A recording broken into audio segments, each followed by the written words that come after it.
we'll see here. We didn't actually catch this live, but he just goes on crisp, and that's it because he just backed, I think. Yeah, so he's dead. You gotta flash those. Yeah. He could have flashed that. It's a Verisal. You have to also at that point, Elk had finished Edge of Night and Opportunity, so he was doing true damage, unfortunately for Crisp. Yeah, he was.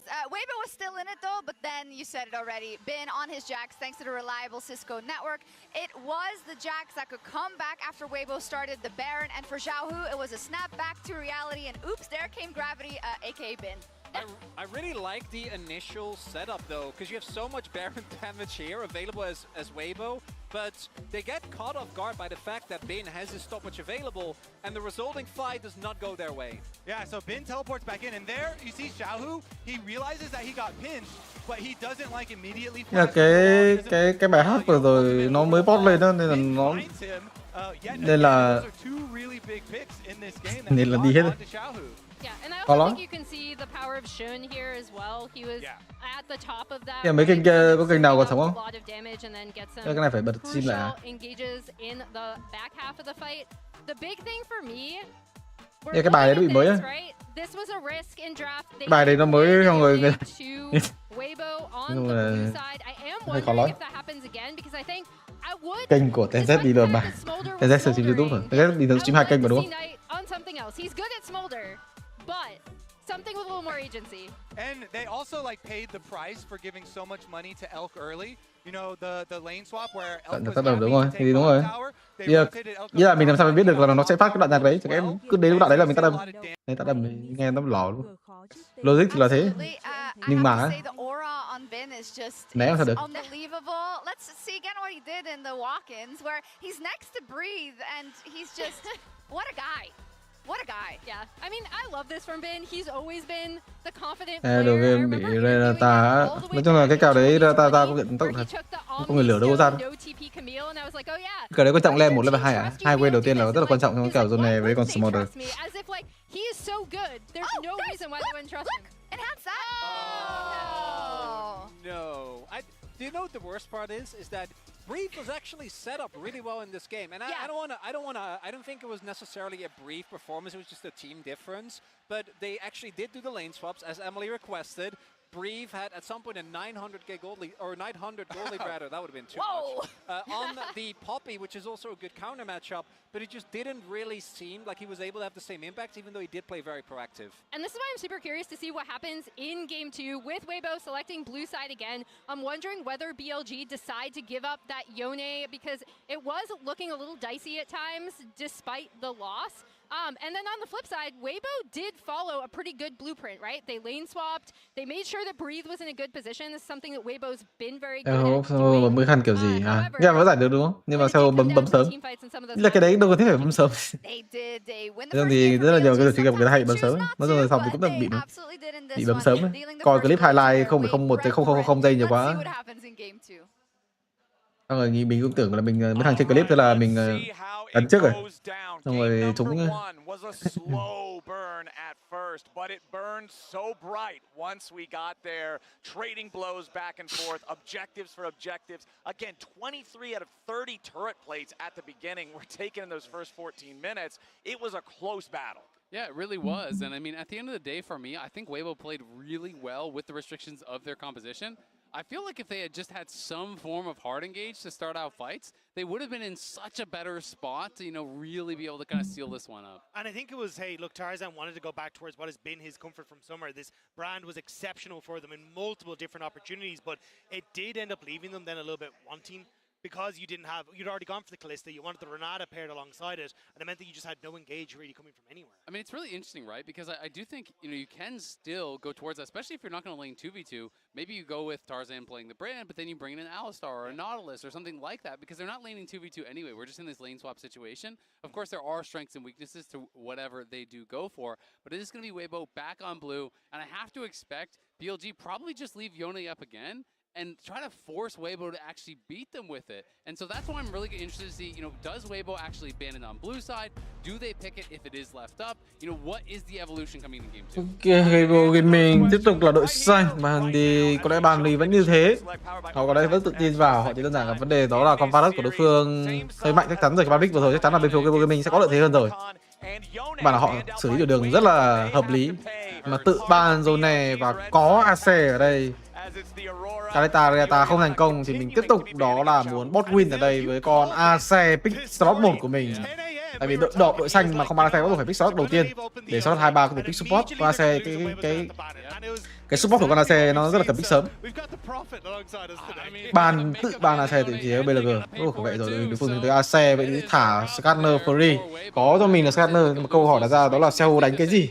Mà không vẫn ưu tiên AD hơn thì cho vị trí của cái bộ mình rất là hợp lý. Kaleta rất là mạnh ở trong bài tay, bot win thì đổi đường nó rất là dễ. Pick Kaleta trước rất là hợp lý, tại vì gần như BLG sẽ pick Kaleta rồi. Mà pick ác vậy, dữ. Tức là người lửa không hay nhờ đây. Kaleta Maokai, cái này có Maokai và WBG mình đã dụng Maokai cái này có thể tiếp tục là Kaleta mà thôi. Kaleta đối đầu với Jack, đối đầu với Scanner rất là tốt. Hợp lý rồi, đội hình rất là hợp lý. Đường trên thì chắc chắn là không thể nào không có từng đối đầu với Jack được rồi. Các bạn không có đường giữa, Seo sẽ dùng chất tướng gì. Mà game thứ này có Zik. Nhưng bây giờ thì Zik P2 bên phía của mình mới ban, Zik đối đầu với Maokai và Data. Zik sẽ là hợp lý, tại vì nó sẽ lấy lượng tăng phép, điều mà Jack và Scanner không có. Đội hình cũng rất là dễ, hợp lý nha. Mà Big nhìn nó đúng kiểu gọi là ác luôn đấy. Big kiểu game này nó sẽ nói chung là tốt hơn game 1 rất là nhiều luôn đấy. Ác, Big ác.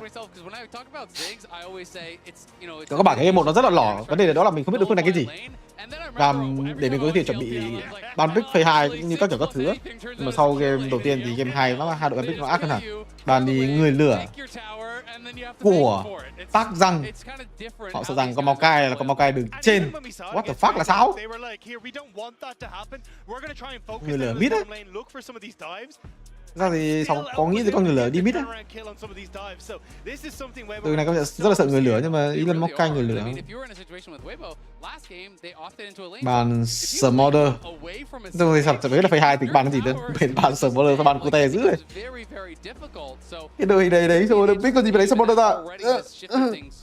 Đời này Thằng nghĩ BO5 nên hướng tới đó là khả năng cánh tốt từ khu vực đường giữa như ở Chitana Gragas sẽ là hợp lý nhất. Chitana Gragas là ban pick mapping nhất. Ban cho Chitana chẳng hạn. Đối phương bắn Nico không? Biết chơi game không? Bắn Nico không?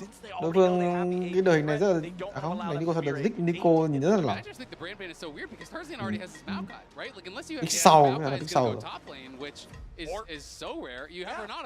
Cảm thấy hai người chơi được mid rất là khả chiến tướng á. Ban đi Gna của Brit rất là hợp lý, còn họ đánh rất là tốt. Ban đi Cassiopeia ở bên này, what the fuck. Đây là một đánh Chitana rồi, Chitana Gragas. Này, Chitana Gragas thì ghê nha. Đây là pick ở đây là pick gì đây? Tôi nghĩ sẽ là con Leona. Tại vì đội không có nhiều CC. Reo mà cướp cho mình là Ari. Đó, sẽ có Ari, đâu cần thiết đâu. Bây giờ đội hình Ari đâu có đẹp đâu. Đội hình Ari làm sao mà pick Ari được? Bây giờ mình pick Ari sao mà được? Nghĩ là có Ari Gna thì pick được nhưng mà không có Gna thì mai pick. Ở đây thiết là Chitana Gragas sao không nghĩ đến những trường hợp khác nữa. Lucian cũng được, Lucian hợp lý, Lucian Gragas. Màu cài top. Và điều đó BLG biết. Mà sao giống có cái gọi là gì ở đây vậy? Mà sao biết được bên đối phương đánh màu cài top luôn vậy?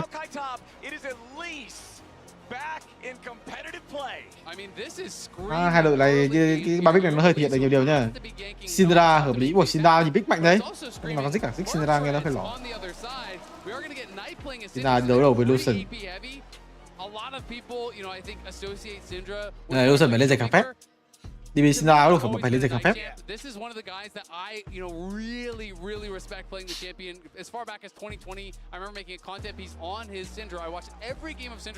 Maokai đứng trên bị BLG chuẩn bị sẵn ban Maokai ở game đầu tiên, game thứ hai thì ban cho mình là người lửa. against JDG. The scatter from the Dragon Pit won him his first title in the LPL. It is synonymous with him. Maokai đi với rắc rất là tốt đấy. Có lẽ chỉ đơn giản là một con Maokai mà những đội thường hay sử dụng để đối đầu trong cái kèo đấu rắc này. Con rắc đối đầu với Maokai rất là lỏ luôn á. Không phải rất lỏ, nghĩ là con rắc đi được đường á. Nhưng mà con rắc rất là khó để có thể có cái thế đó là ăn sách thủ cũng như là đánh mục tiêu mạnh hơn. Really making your job difficult. I will say though, against the composition like this from Weibo, there's a lot of different things that can hit you from pretty. Ok, hai đội LPL chơi với nhau chứ chơi với LGG là sao? Ý là hai đội chuẩn bị gặp nhau thêm với nhau cái what the fuck? You have champions like Skarner that want you to play into them. Champions like the Jacks that kind of. Nói chung thì có lẽ chỉ đơn giản đó là Maokai được người ta sử dụng để đối đầu với rắc đường trên mà thôi. Nó chả có vấn đề gì cả. I feel like we cannot see another game that doesn't have first blood until 17 minutes if Weibo wants to have a chance. I feel like when you have Lucian mid, Elise jungle, Kalista ngay đường trên thì có lẽ sẽ là quyền năng. Nếu mà đánh như có Bobby bình thường thôi, quyền năng và Big Quy thôi. Để bán năng lượng cũng được. Quyền năng và Big Quy, Kendodan. Đi đường rất là mạnh á, con này đi đường mạnh á. Tại vì chỉ số của nó chỉ số hơi ảo, 8.0 tốc đánh, 67 sát thương vật lý. Bộ chiêu rất là mạnh với quy của mình. Con này tăng QW là một tăng quy, xong rồi tăng W tăng quy. Thì vì Jack không biết tăng W không nhỉ? Nên Jack thẩm nghĩ biết tăng W. Kiếm được cái bụi bên này, đầu game mạnh hơn, có cho mình là Lucian. Kiếm bụi rất là hợp lý. Thì BLG đánh như kiểu bắt bài vậy. BLG chủ động đủ đường luôn. Phương Canada rất là cần đổi đường. Nhiều cái bố cũng sử dụng đủ đường luôn. Bây giờ có mình đổi đường đúng tốt luôn á. Họ sử dụng đổi đường luôn. Nhưng mà phát hiện ra con Dích ở đây rồi. Việc là đội hình mạnh hơn. Maokai hoàn toàn có thể back xuống khu vực đường dưới, nhưng mà lao vào cướp bãi chim với chất tướng Maokai ở đây. Rồi lai trồn rồi, lai chắc chắn là trồn, lai chắc rồi gì đấy. Lai trồn lao vào cái bụi luôn. Đừng lấy AFK đợi cho mình nó có elite level 2 được mà. Nhưng mà Shin ở đây trừng phạt thành công á, what the fuck? Shin trừng phạt thành công trong khi ba đối phương đứng trụng với nhau luôn. Nhưng hiện tại meta đổi đường nên là meta đổi đường nên là có những cái tình huống đó là 5-5 trong ôi lính mít lỏ luôn.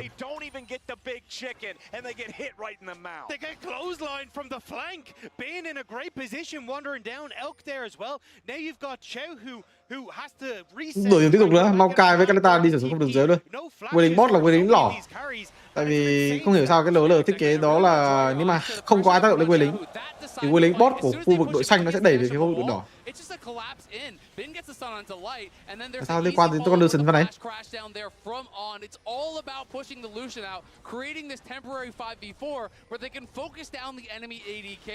And this is just insanity for a world semi-final here. 10 men fighting over Raptors at level 1. That's LPL, baby. That's what I was going to say. It's the LPL semi-finals, and you know how much this means for both these squads. Weibo trying to get back to that world finals. Vẫn là tiếp tục đổi đường. Nói chung là họ phản ứng rất là tốt á. Họ fail ở bãi chim đối phương, họ vẫn là phản ứng đổi đường ở đây. Nhưng mà bên phía BLG cũng đáp trả lại, đó là Reo xuống khu vực đường dưới. Rắc và Reo thì đại trụ kiểu gì đây hả Weibo Gaming? Họ có cho mình đó là elite chất tướng đại trụ rất là mạnh, Maokai đại trụ rất là mạnh, chất tướng toàn cái tướng đại trụ mạnh thôi, nhưng mà hơi khó để có thể tele xuống khu vực đường dưới tốt từ vị trí của Dích. BLG cũng có những tướng mà kiểu meta đổi đường, toàn chất tướng đổi đường thôi ạ. Dích cầm tele rắc các kiểu elite này nọ, nhưng mà mình cút rồi. Cút rồi. Ăn lính rồi 14. Ăn lính mới đây kìa. Hôm nay thì eo nên back về. Eo chắc chắn hết mana bắt buộc phải back về. Back về lên top kìa, quân lính top kìa, đối phương để vào được eo ơi. Sao? Bin back xuống dưới á. Eo ở lại đây. Bin sẽ là người có tele để lên được trên á. Đánh ép phải là con Dích lên trên á. Rồi tới cái con rắc thì hợp lý hơn. Tại vì có giết hết mana rồi mà. Qua đến này hết mana rất là khó có thể đẩy vô. Mà meta đúng kiểu đổi đường luôn đó. Ai cũng hướng tới đổi đường. Elite để băng trụ Kaleta Renata với Maokai đường trên. Bên kia thì đối phương cũng không kém. AD cầm tele kết hợp với con rắc. Kiểu con cũng là kiểu lên bên điện thoại đổi đường đỉnh cao.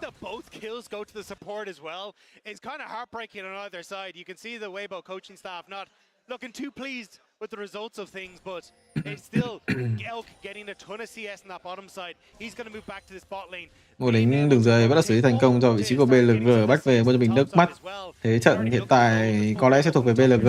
Sau pha từ đường vừa rồi, người có lợi thế nhất có lẽ sẽ là vị trí của Skarner mà thôi. Khu vực đường giữa thì Xiaohu với việc là mất tốc biến, mất tele ở trong kèo tới đầu Lucian Sina lại mai đánh endgame này.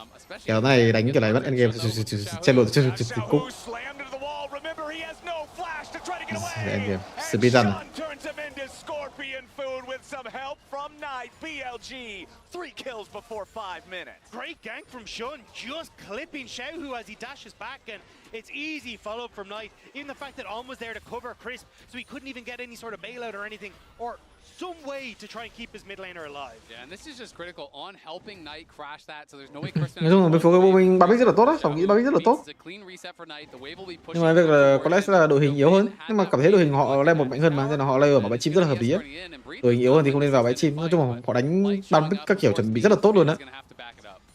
Đầu tiên họ đổi đường các kiểu rất là tốt, ban pick cho Kaleta Renata đánh thế Kaleta Renata rất là tốt. Nhưng mà vẫn có những cái vấn đề trong việc này việc kia, đai trụ các kiểu các thứ rất là lỏ. Nhưng mà nhận là họ chuẩn bị tốt, đánh ác ấy. Ban pick hướng về đổi đường, xong đổi đường cực tốt luôn. Bây giờ thì hướng này ác pick cho mình rắc, hướng tới con rắc xong rồi dích các kiểu để ủng hộ cho cái việc đổi đường của họ. Kiểu nếu mà không có chuẩn bị tốt từ bên phía BLG thì mấy game này cúp rồi á. Mà cái này thì BLG hình như là không chơi được game nữa rồi. Weibo Gaming chứ nhầm, cái BLG hoài. Weibo Gaming.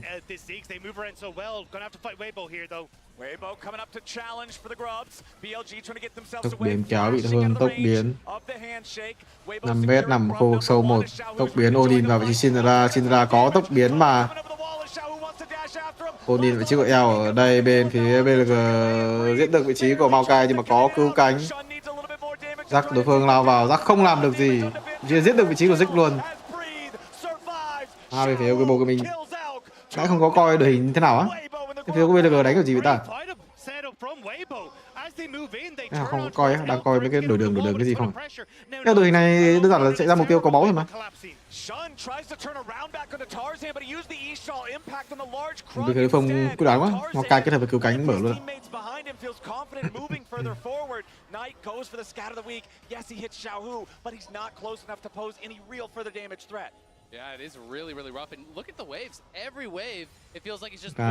Comeback từ vị trí Weibo của mình do pha 5v năm thắng trong pha vừa rồi. 5v5 sao thấy bên phía BLG sao lại đánh ta? Đối phương Kaleta Renata 5v5 rất là mạnh luôn đấy. Bắt đầu nghiêng người Weibo Gaming rồi. Weibo Gaming hiện tại Kaleta ăn được mạng trong pha team fight vừa rồi, có hồi lại full spell. Đánh hồi giống với phía BLG lại cúp rồi. Tại chỉ có biết rằng họ đang chơi game một xíu mà thôi. Con Zik này gần như là không hiệu quả mà có Kaleta á. Kiểu vẫn chơi được nhưng mà không hiệu quả mà. Con Jack thì gần như là vào cái thế dồn thành nguyên. Hai con đều phế với nhau. Nhưng mà mình là Jack, đối phương thì là Tanh. Pha này mở tốt ác. Vô với pha này đánh ác. Bỏ mục tiêu để gọi là đánh đấu tranh.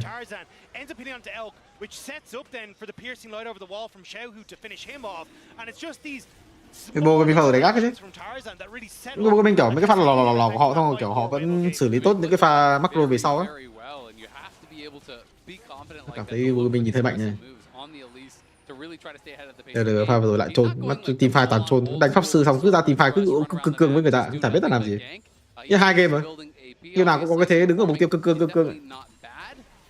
Pháp sư thì bình thường một mục tiêu là mình sẽ gây khó chịu.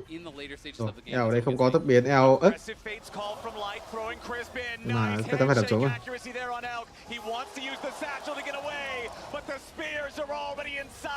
Eo ở đây bị tóm lại.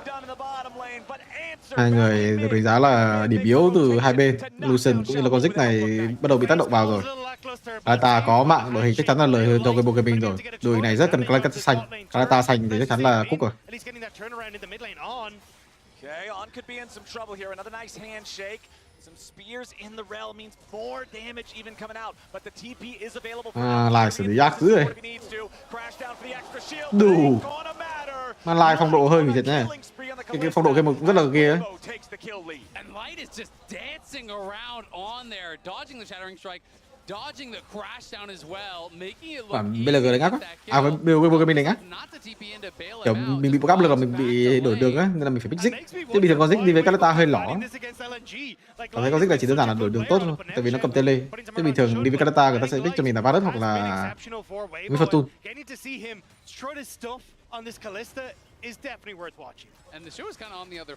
Cái này cảm thấy bên phía BLG bay hơi xa rồi.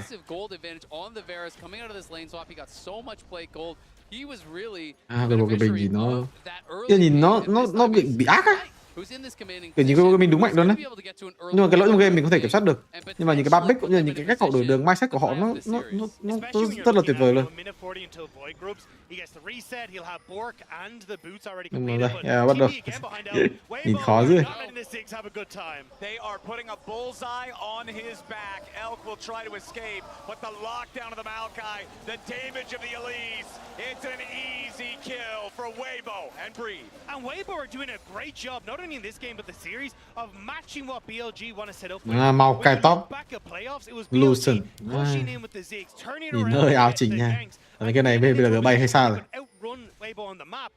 Rất là cần Bin cũng như đó là Nai lên tiếng cũng như là Xuyên, những người đang có lợi thế làm thế nào để sát vào Kalita này, làm thế nào để không cho Kalita chơi game, tác động vào Kalita, Odin vào vị trí của Kalita rồi được bung ra từ Kalita hết áp lực luôn, không lấy được bất kỳ tài nguyên nào từ con Kalita này.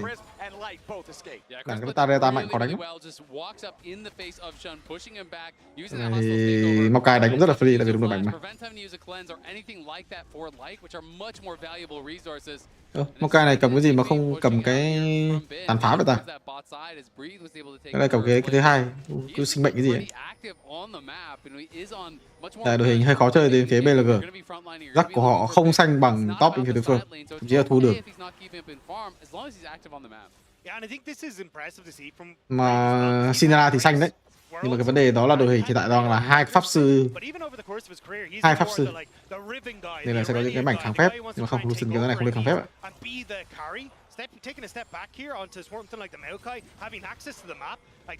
Đây xuống dưới làm gì? Cái này có Maokai mà áp lực được không? Mà không có người để ép ở đây. Maokai có lẽ sẽ phải chết. Maokai chết rồi, đánh viên tốt. Mà này xử lý ác. Này xử lý tốt nha, nó không đép được top phát xuống dưới luôn. Nhưng mà mình ở trong khu vực đường trên mình áp lực các kiểu các thứ, tốn thời gian đối phương xong một tele xuống dưới đánh rất là tốt. Mà đối phương 6 sâu Kalita ăn cho mình đó là 10 sách trụ ở game đấu này. Kalita Reata chứ. Rồi cái gáp tiền từ con Kalita Reata mà xem. Trụ một toàn vào đồ 10 sách trụ. BLG thì cũng bắt đầu rồi tiến quân cho vị trí của Bin. Hai bên đều đánh rất là tốt vào những cái win condition của nhau. Một bên đó là Jack cũng như Scanner đang chơi game. Sintra thì thấy không chơi game được đâu, tại vì đội hình này có Sintra mai chơi game ấy. Đội hình đối phương thì toàn kháng phép. Rồi, Kaleta 1,5 đồ, Renata có cho mình Solari. Cái vấn đề của bên phía BLG đó là đội hình của họ. Hiện tại có lợi thế ở cánh, Sintra và Jack rất là mạnh ở cánh. Có khả năng đánh cánh tốt từ con Scanner này. Nhưng mà liệu chất lượng nó có đánh được hay không? Các bạn thấy con Kaleta Renata lại hơi căn tư những con kiểu lao vào như kiểu Scanner với Jack á. Nhưng mà sau nghĩ cái thế của bên phía BLG có lẽ là tốt hơn. Vì hiện tại đang là Tham bên này họ sẽ có lợi thế hơn. Đối phương thì có 6 sâu. Tiếp tục là dồn tấn công trong con Kaleta. À không, chụp một thằng đồ, cái chụp một chưa mất, 9 hết trụ. Không có cho mình đó là sâu, rất là khó để có thể đổi mục tiêu ở khu vực này. Đối phương có lẽ sẽ là lấy trụ 2 với cái tốc độ như này, chắc chắn sẽ làm mất trụ 2 rồi. chắc chắn 100% là mất trụ 2 rồi. Back về ở Tham hiện tại là không kịp, chắc chắn rồi. Cái mình nhìn đánh ao chỉnh dữ ấy. Nhìn nó bị ảo luôn á, sao đánh tốt vậy? Cái mình có khi năm nay vô địch không? Mà cảm thấy ban Caleta là hết mà. Sang ban Caleta đấy. Đối phương đánh khó. Ban cái gì đây? Ban Aura. Đối phương đánh AC cũng mạnh, đối phương đánh Caleta cũng mạnh. Tổng cảm thấy đó là AC với Caleta thả ra hết á, xong rồi đối phương đánh AC mình đánh Zig, còn đối phương đánh Caleta mình đánh AC á. Tại vì mình được đỏ mà, bình thường người ta sẽ ban pick ở đấy. Chứ đừng có vào cái thế đó là Caleta free. Tại vì Caleta này rất là sợ AC ấy. Không ai biết Caleta khi game đấy có AC cả. Kiểu phải vào cái thế đấy á. Kiểu nếu mà thả hết ra thì cảm thấy bây giờ chắc chắn sẽ có lợi thế hơn rồi. Mà không sao, bây giờ cái này thua thì game sau họ đội xanh mà. Không có vấn đề gì nếu mà họ đội xanh cả. Nhưng mà họ phải thắng một game đội đỏ đã. Từ đó thì đã làm được rồi trong một cái game 1. Nên là mặc dù mình có thể game này thua xong rồi mình vẫn thắng. Mình đội xanh thắng xong rồi đội đỏ lại thua. Rồi đội xanh tiếp. Hợp lý. Cái này thì BLG bay hay sao rồi? Caleta sắp 2 đồ đến rồi.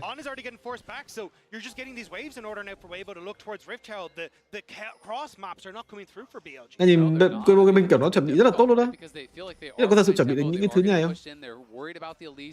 Chất tướng toàn hướng về đổi đường cũng như về mặt phối đội hình. Đánh gần như là mapping trong cái vấn đề đổi đường rồi. Cái vấn đề đổi đường đó là cái khả năng dồn tài nguyên. Có những đội dồn tài nguyên cho top, có những đội đánh cái thế trận top với cả AD sẽ những cái tài nguyên 5 năm. Nhưng mà WBG bắt đầu có thế trận đó là dồn tài nguyên cho con Caleta. Thì big top thì kiểu là Maokai hoặc là Poppy khu vực đường trên. Chất tướng bằng trụ rất là mạnh.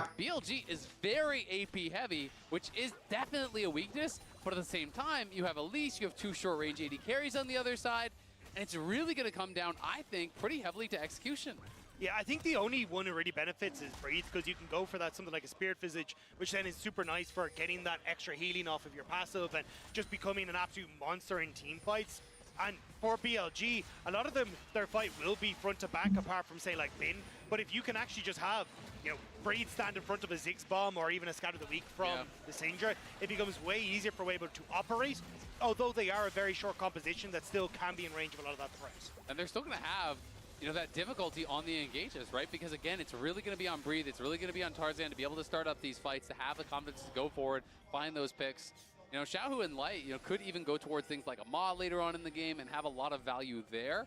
Because if Knight positions aggressively and is trying to get those 100-0 plays, and you're reliant on a lot of the AP damage from Elk as well to reach backline, hey, if you can't 100-0 them, maybe the sustained damage of these double AD carries can really shine through. And especially if it's a Cloud Soul that Weibo can pick up, having that like Maokai ultimate into his speed up, being able to chase down people, can make things significantly easier for Weibo to start some of these fights. So you can already see the opportunities for Weibo to close out this game. It's just how do BLG disrupt that so they can enable a Ziggs to tear down turrets, so they can look for picks around some of these key objectives on these carries as they look to face check. Nhưng cái bên thế này, ý là họ đổi đường tốt nhưng mà chắc gì là họ thắng đâu. Hiện tại họ đang có lợi thế á. Vấn đề của họ đó là cánh. Một điều mà BLG làm cực kỳ tốt luôn á khi họ có cánh mạnh.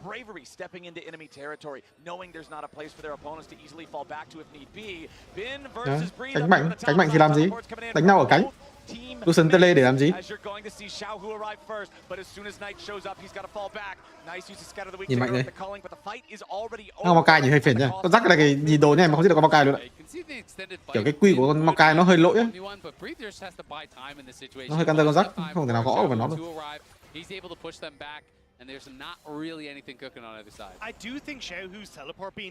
Nhưng hiện tại bên phía của mình đó là chống đỡ ở cánh và đánh theo Caleta. Đó là điều họ cần làm. BLG thì việc họ cần làm đó là đóng băng lính ở khu vực cánh. Hiện tại là không có mục tiêu nên đóng băng lính. Bắt buộc phải đóng băng lính chứ không phải nên đóng băng lính nữa rồi. Hiện tại mà họ không gây đủ áp lực cánh thì họ sẽ vướng vào những cái team fight gần như là không thể thắng được. Caleta đồ 3 kìa. Đội hình có quá nhiều sân phép, đồ 3 bắt đầu hướng tới cho mình là cái sắc rô luôn rồi. Đội hình quá dễ để có thể Kaleta có thể chơi game luôn. Nhưng Kaleta mà hai đồ sắc rô ở cái 20 phút này end game rồi mọi người. Nếu mà mọi người có những cái kinh nghiệm về cái con Kaleta, kiểu nó chất tướng nó không thể nào chết được luôn, xong rồi đam nó rất là nhiều, xong rồi nói chung là kiểu chất tướng nó rất là lỗi. I mean, I think BLG's game plan is basically the same as last game. They just don't have clear scaling win conditions like they did last game. They want to play it slow. They want to use the Ziggs to buy time for the stacks to come through for Syndra, for Ben to become a real threat in the side. Hai bên nữa, nhưng mà khá là may cho bên phía BLG. Hai game đấu đối phương đánh Kaleta thì toàn là rồng gió. Cũng chả hiểu sao toàn là rồng gió. Hai game đấu rồng gió rồi. Như là Riot đang muốn bên WBG Gaming khó sao chứ. Đào tím á? Đào tím. Đào tím á? Như tầm này nó phải sắc rô với cả 3 tia chứ. Ông xong nghĩ là kháng phép để đấy thôi, xong rồi lên 3 tia. Kháng phép để đấy thôi, kháng phép nói chung lên bảng kháng phép được rồi, xong rồi để đấy thôi. Xong rồi lên 3 tia này. And you start to stick Elk with Bin in a side lane, because if you have a two-man threat, Breathe can't really step up to the wave, and then suddenly you can very quickly take away these towers, use the extra support they have available to try and play for the objective right after as well. But in these sort of positions, nó sẽ lên khăn. Lên khăn rồi. Con ta không có sợ, nếu mà cầm thanh tẩy không có sợ con scanner nữa. Làm gì ví dụ con scanner e chúng tốc biến, mình có tốc biến là không bao giờ bị con được được ấy. Lên khăn không có tí value luôn. Chắc là không lên khăn rồi. Chắc chắn là để kháng phép ở đấy xong rồi đi 3 tia. Hoặc là lên cả món khác luôn nữa, món 3 luôn nữa. Nhưng hiện tại chắc chắn là Baron ra là ăn Baron luôn rồi. Đường này Baron rất là dễ, nhưng mà chắc hết lấy cái trụ mid đã. And it's a lot of Weibo grouping up on this mid lane tower, so you still have Bin, who's just kind of farming his way up on the side lane, starting to get closer and closer to that 1000 gold lead. Rất là tốt, chưa từng 2 faster, nhưng mà 6 sâu mà. Lai trôn rồi. Mà không sao? À có sao? Một pha mất 2 spell từ vị trí của Kaleta. Mất 2 spell. Cái gì ép trụ mid từ ép Baron kiểu gì? Đội hình đối phương farm free rồi. Rắc cái hai đồ dễ có bong rồi. Not match Bin though, and have Briggy just wave clear against this Jax. So then you hai spell ấy. Ý là cái timing này đúng ngợp luôn á, timing này là kiểu đối phương ăn trong trụ mid là pha tempo sau là bắt Baron luôn á. Mất 2 spell thì cảm thấy cái số bị delay rất là nhiều luôn á. Chắc chắn là sẽ delay từ cái đoạn Bin có cho mình đồ thứ hai và sẽ là thậm chí là 2 đồ rưỡi luôn. I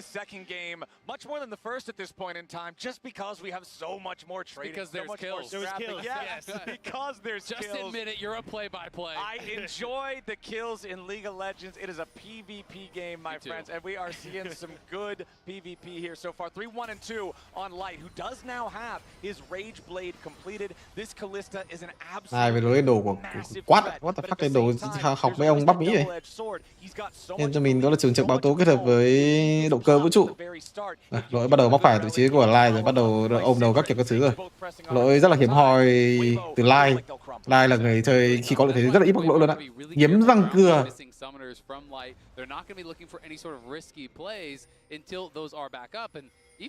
Món đồ này rất là ít người lên luôn á. Không sao? Rồi đối phương rất là nhiều sang phép mà. Các bạn là kiếm răng cưa từ đồ 3 lên cái gì? Kiếm răng cưa rắc khỏi lên sắc rồi. Đào tím á, nghĩa là ai đánh Kaleta lên đào tím. Con này có lẽ là nỏ thần thôi, kiếm răng cưa kết hợp với nỏ thần thôi, không phải lên nỏ thần. Cánh của bên phía Saho tiếp tục là bị đối phương khai thác rồi. Cánh của bên phía WBG mình rất là khó luôn đó. Hiện tại vấn đề của họ đó là con Kaleta rất là mạnh của họ không đẩy được đường. Kaleta mọi người xem cáp tiền 3.000 cáp tiền nhưng mà không đẩy được đường mid. Nên là những người như kiểu là Maokai, những người như kiểu là Lucian rất là khó để có thể chơi game, và đây là lợi thế đấy. BLG có làm cái gì đâu? Cái BLG thả cái gì xong đối phương tự kiểu nó bị tự ấy. You're also going up against Knight, who is the kingmaker in the LPL right now, and it's plays like this working with Shun that set BLG up for success on side. They get the tier 2 tower, they get more gold in towards this Syndra, and it's gì đấy? Cái ta hết spell Eberon à? Tempo này Eberon được á, nhưng mà with how well BLG are starting to play on these sides. I'm going to be really interested to see if BLG want to contest at this next dragon, because the third dragon I always think is such an interesting phá tempo. Tự nhiên cảm thấy game này kêu mình ngập dữ rồi. Cái thế đang rất là đẹp, Eberon đẩy trụ mid rất là dễ, tempo bụp liên tục. mất 2 spell phát.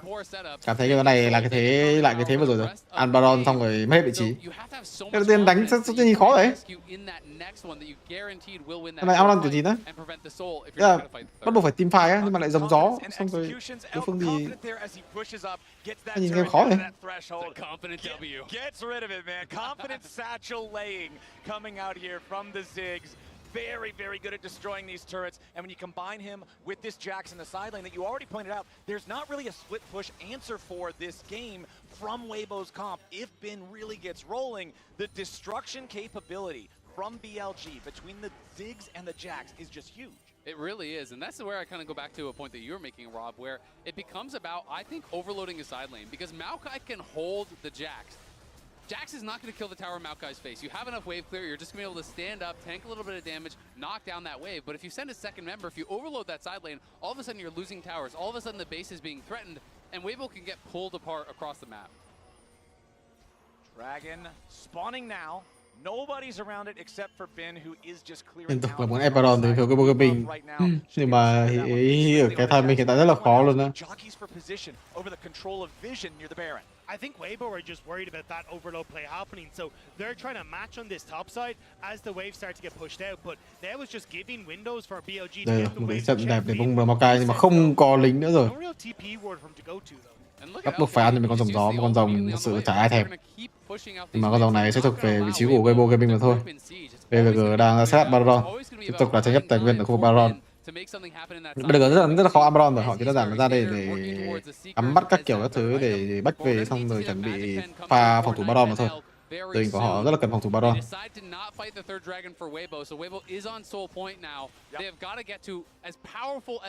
Kata hồi sẽ phát là cảm thấy bên phố Weibo Gaming nhìn mạnh dữ đấy. Tele đằng sau thậm chí có Maokai, Tele chạy đi thậm chí có cây này, nhưng mà người ở đây bị tóm lại là vị trí của Xuyên.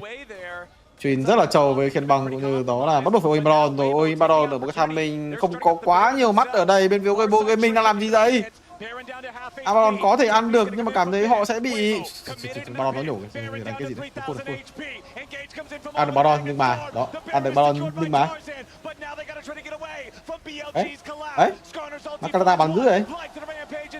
Bin có thật sự là đánh Makata vào rồi không? Đánh vào mấy con như kiểu Lucian hay là đánh mấy con ngoài là xong rồi mà. Baron có lẽ sẽ là thành công khi chỉ chết mình 3 mạng mà thôi. Sao rồi Bin đúng chôn luôn đấy, pha vào từ Bin đang ép phải đánh những thằng ở ngoài ngoài á, kiểu mình vẫn chưa đủ mạnh để có thể ôn in vào con Kalista kiểu đấy á.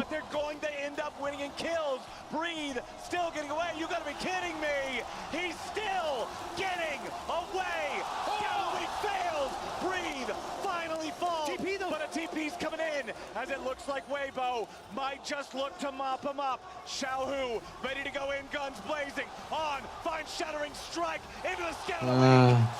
Bị reo CC xong rồi kết hợp với QE cái đấy khó rồi.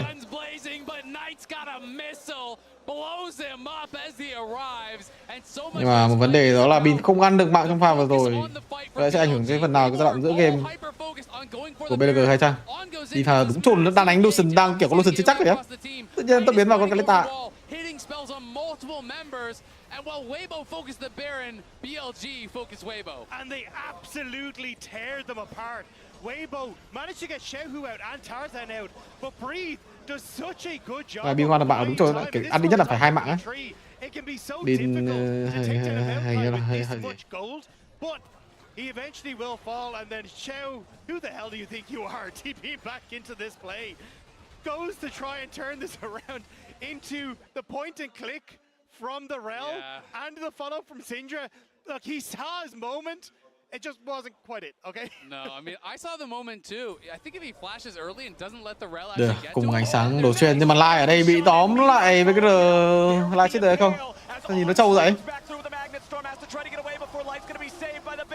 They pick off the enemy AD carry, but BLG's gonna be careful now. Bin versus Breathe off to the side. Low health bars on BLG's front line. On dice first. Shun barely stays alive. Breathe's about to drop it. It's a 2-for-1 for BLG.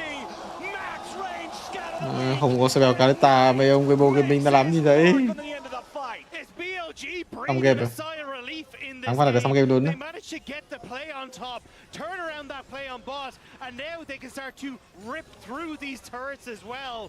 They've been so good in these last 2 engages. They absolutely have. The pressure that they're putting on Light, he's been a complete non-factor in the 5v5s. They get in onto him every time. On has had brilliant engages, and all of BLG has been there with the follow-up. Oh, Shun and Knight taking a lot of damage here from this turret. Shun at death's door, barely gets out on that Skarner as the tier 2 falls in the mid lane.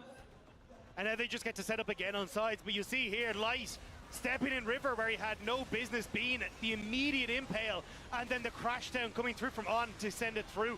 You've even got Bin and Breathe following through on this bottom side, but even though Shun does get caught going over the wall by this ultimate from the Maokai, they can't take him down. On is the only one that falls, and it's these choke points that are so crucial for BLG as you're trying to push through the scatter the weaks, push through the satchel charges. Nhưng mà hai đội chuẩn bị rất là ghê luôn á. Turbo Gaming với chiến thuật đó là thiên hướng Bán Kết về đổi đường của họ.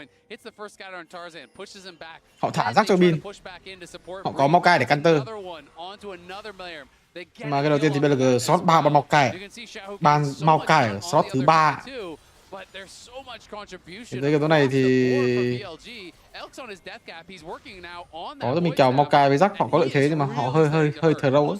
Cái pha căn bản là cái Kaleta mất 2 spell đấy chí mạng á.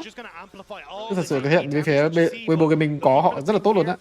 Cái hiện toàn là thế win luôn à.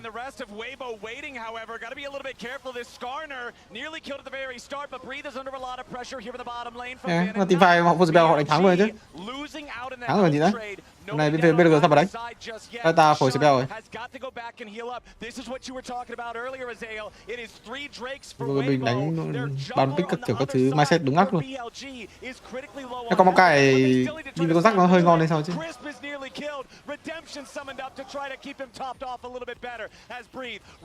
Tấu máu không tốt mà kiểu con Delta này nếu mà một bên khác mà đánh cái kiểu cái binh Bán Kết như thế này đánh đủ đường tốt thì có khi là thắng luôn đấy. Hiện tại lợi thế vẫn thuộc về bên phía của WBG Gaming. Đội hình họ đánh rất là mạnh nhưng mà liên tục là những cái pha khó chịu. Cố bó các thứ.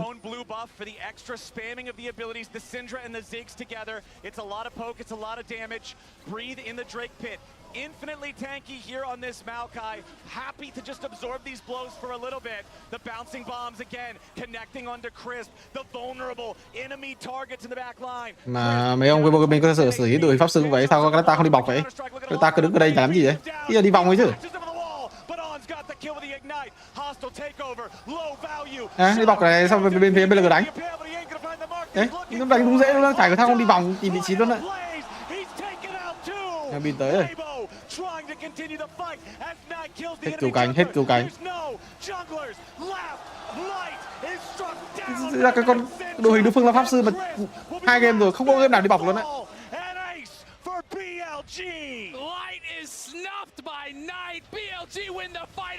Endgame. Nhận BLG đánh tốt. À đâu, WBG mình đánh tốt.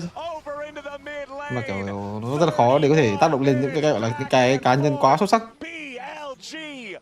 Với cái này thì Kaleta với Delta xanh như thế mà không đánh được.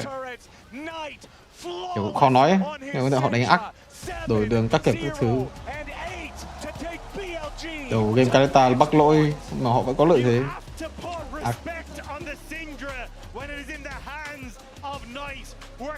Bây giờ kiểu mình coi mấy cái này mình học á, cái cách mà mình WBG mình Bán Kết cũng như là đổi đường mindset rất là tốt.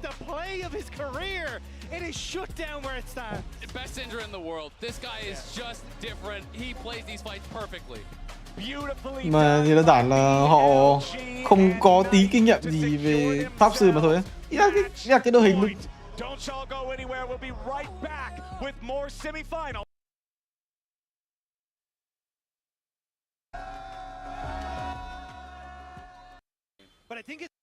Ý là kiểu game nào cũng thua một cái pha team fight như thế. Ý thật sự là khó đánh như thế. Rồi, Thảo nghĩ bên phía WBG mình thắng chắc ấy. Này, sắp hồi tốc biến rồi này. Kiểu cái này giống Fabaron 2 của game vừa rồi. Ý là đi bọc cơ chứ. Này. Bình thường con Kaleta đi vòng đường này luôn này. Xong Maokai tốc biến W lên lúc đặt đội có vị trí. Lucian vị trí đúng rồi, áp lực vào con rác không cho nó bọc. Thì con này Kaleta đi vòng thôi. Nhưng mà Kaleta đi vòng để có một cái vị trí tốt á. Vị trí của Kaleta sẽ ở tầm bãi sói đối phương. Xong rồi khi nó có vị trí tốt thì bắt đầu Maokai bắt đầu bung chiêu vào. Hiện tại Maokai có thể bung chiêu vào được. Tại vì đội hình đối phương pháp sư mà. Tốc biến W vô rất là dễ. Mà con Kalata vị trí này gần như là không chơi game được ấy. Tại vì nó sẽ bị cái xin ra E, xong rồi xin trích E, W rất là phiền.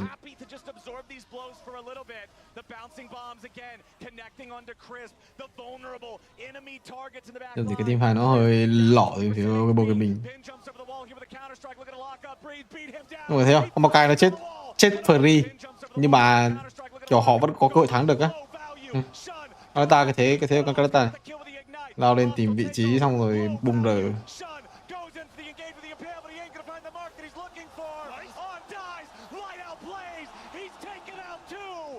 Pha thì khó, pha hết cứu cánh rồi. Không cứu cánh thì khó. Này có cứu cánh cũng thế à?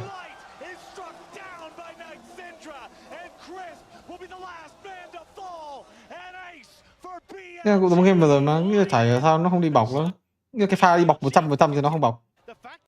Nhưng bất kỳ thằng nào bọc được không phải có Kalata. Kalata thì là đẹp nhất. Bất kỳ một thằng nào luôn.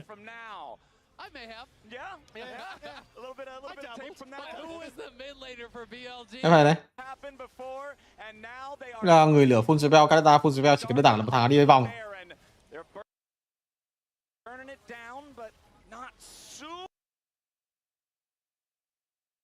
Thằng Win rồi. BLG is close enough to try to contest here. Ben gonna have to try to jump away there with the counter strike as Weibo just hard engages onto Ben. The zone used to try to keep himself alive in the flashback. Em mọi người thấy không? Nhìn Kalata với người lửa đấy. Đồng đội CC các kiểu và con rắc nhưng mà đâu có chơi game vào đâu. Và đất bốc xong rồi dòng các kiểu này, nhìn nó có chơi game vào đâu. Không nghĩ cái thế này là cái thế Odin thằng chắc à.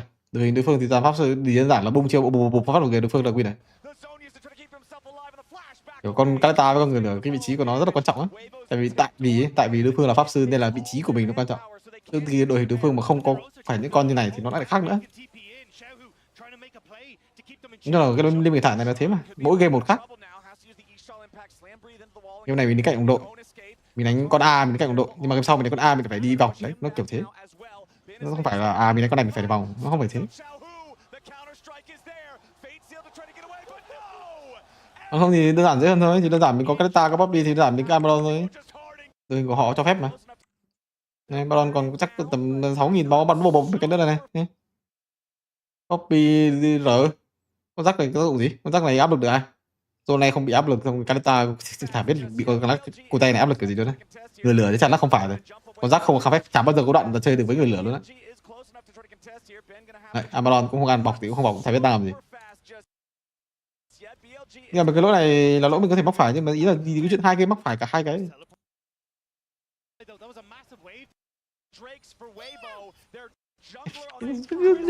BLG cứ bích pháp sư xong rồi kiểu mấy cái game này ý gặp mấy LCK chắc nó cho khỏi chơi game luôn đấy. Ý là cái đội hình này mà gặp như kiểu cái đội hình đánh cái team fight này tốt nhất thì có lẽ sẽ là nói chung là LCK ai đánh cái team fight này tốt rồi.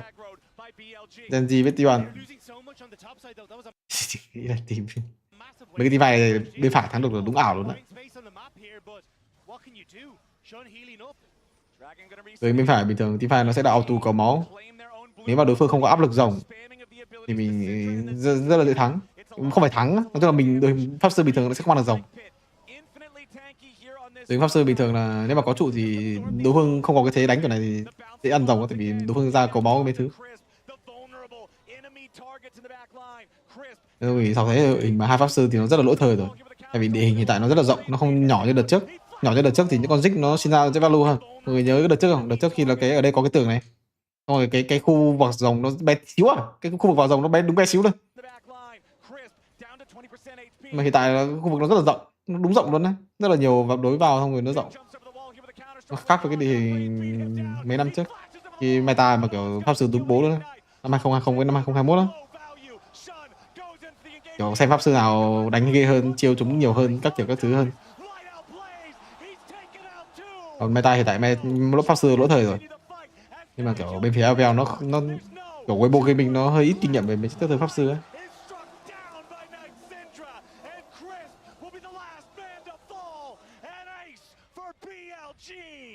Và hiện tại là chỉ có game này thì hơi khó, nó không có cái thế đẹp như game vừa rồi. Game vừa rồi thì Kalita với cả người lửa con nào cũng đi vòng sau được. Game này thì hơi khó. Nhưng mà thằng ấy vẫn vòng được. Chứ đánh cái kiểu Weibo Gaming đang đánh là cái đánh kiểu default, đó là cứ đứng cạnh cạnh AD mình, xong rồi AD mình cứ chơi game này, AD có đâu được chơi đâu, nhưng mà con cái đâu nào bắn được, toàn mấy cái chiêu EW từ Zig xong rồi xin ra QE, chả biết chơi game kiểu gì nữa, cái toàn mấy cái chiêu nó tung từ rõ sao mà. Này chơi được tại vì Rata đẹp không, các kiểu các thứ, là xuyên trôn đó, chứ xuyên không trôn thì sao mà chơi được.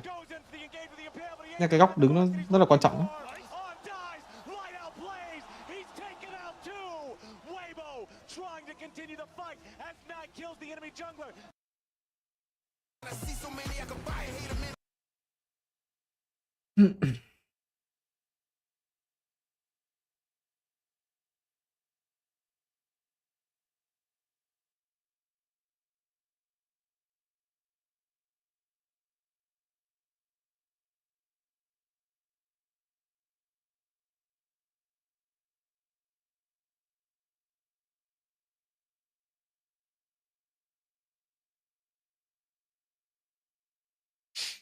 Rồi BO bên này nó tốt rồi, cách đánh đội xanh nó thế mà. Tích vào đội hình nó có thiết thật đầy đủ, dồn đánh bên cho Kalista, đánh theo Kalista rất là nhiều băng chủ đổi đường các kiểu, xử lý rất là tốt. Vấn đề của họ đó là cái cách mà team 2 tổng của con Kalista khi đối đầu với pháp sư là gì, đó thì họ nên có kinh nghiệm. Semi-final. Again though, Weibo started off well, doing pretty good, but it was BLG that came into it. Also thanks again to Knight's Syndra, which I know you didn't like the draft that much, but it slapped. It was a heavy AP draft. It was. I'll say that. It was a very heavily AP. It started off Thì cảm thấy đối mình xử lý rất là tốt đó. Nhưng mà kiểu mindset nó rất là tốt luôn đó. Game 1 mình đánh nhau không lại, mình các kiểu các thứ không lại, thì mình không vô rừng. Game này mình lên 1v1 mạnh hơn, mình level 1 mạnh hơn đó, thì mình vô rừng. Nó mindset rất là hợp lý luôn đó. Cái này thì mắc lỗi cá nhân rất là lớn từ vị trí của Lai, nhưng mà họ vẫn thực hiện rất là nhanh, mọi người thấy đấy. Mọi người lúc đánh nhau mọi người rất là nghĩ pha này thua rồi, nhưng mà cái mà những cái game thủ chuyên nghiệp người ta cần làm đó là Kalista của mình nên đi đâu. Kalista của mình thì lại không có spell, nên là đi đường thì chắc chắn là lựa chọn không hợp lý.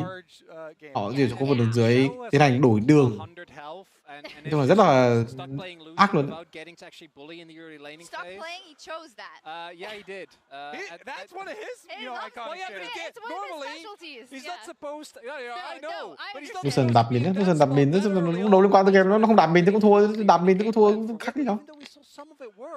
And we gotta say, we talked so much about coming into this, the fact that Bây giờ nó không đạp thì nó 100 máu bạn nó làm gì? would be to their biggest detriment, but Breathe has been their best player so far. Yeah, honestly, Breathe was the player who got them back into the game with some really crucial Maokai engages. There was one right around Dragon, I think, that was like the stellar standout one for me. I thought he played cấm chọn mắc hết cỡ. Nói chung là cấm chọn nó không liên quan, ý là hai bên đều có những cái cấm chọn nó có ý đồ á, kiểu thế, chứ không phải gọi là cái cấm chọn này là họ chắc chắn sẽ thắng. Họ đổi đường, bàn pick rất là hướng về những cái tình huống đổi đường. Cái vấn đề của bên phải chỉ đơn giản đó là nói chung là Kalista vẫn 2 spell, xong rồi Tham minh ra anh tổng của con Kalista đi đánh kiểu gì.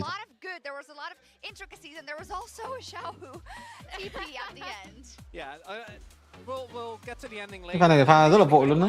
Bây giờ đội hình này đâu cần thiết phải vội như thế đâu, chỉ đơn giản là lấy cho mình trụ đường giữa ra. Pha này là pha họ vừa ăn rồng ra, xong họ ăn rồng phát họ bẻ ra Baron họ đánh luôn. Có khi rõ là ăn rồng xong back về lấy tempo support sạc mắt, xong rồi cầm tầm 786 789 cái mắt tím chạy ra Baron ép. Rồi Maokai R nếu mà đối phương không vào, các kiểu các thứ. Lucian chọn vị trí, Kalista chọn vị trí gì đó. Pha này ăn rồng xong rồi mắt chả có khi cũng mới 1-2 cái. Xong rồi chạy ra Baron luôn. Biết phải gọi cái gì đó đấy. Thực sự mà nói là biết phải gọi cái gì đó đấy. Cái đời này đâu thua đâu. Nhưng mà con rắc game này đi được với con Maokai bị sát down hoàn toàn luôn á. Đầu game đổi đường. Đúng đổi đường, cái kiểu đổi đường của game này thì nó sẽ chiến cho hàng top nó rất là thọt. Mà con Maokai khi thọt nó sẽ tác dụng cho con rắc rất là nhiều, tại vì cái khả năng xử lý quê lính của nó với cái bộ chơi của nó dễ hơn con rắc.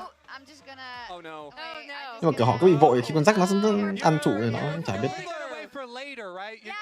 You're gonna bring it back out? I'm totally bringing it back. My goat right now for this series is actually, I feel like tank junglers are really underappreciated. Công nhận là WBG bên cũng thể hiện được những cái sức mạnh của họ, kiểu thể hiện được những cái mà những người khác nó sẽ phải học hỏi á. Cái đấy là kiểu đủ tốt rồi á.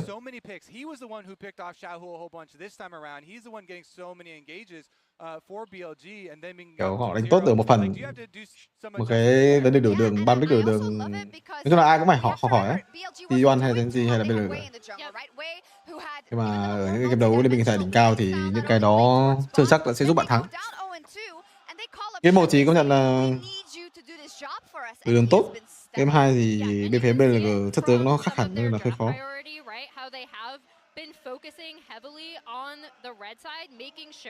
That they're able to get Bin's Jax and then the Skarner for Shun. I think the other thing that's really interesting that you saw, again, people said they expected the Maokai to be going in the top lane on this draft. I think Rakan and Ashe both being removed has been huge based on how we saw each of these teams qualify. And then the Yone ban coming out of Weibo on the blue side as well to set up for this, I thought was super interesting.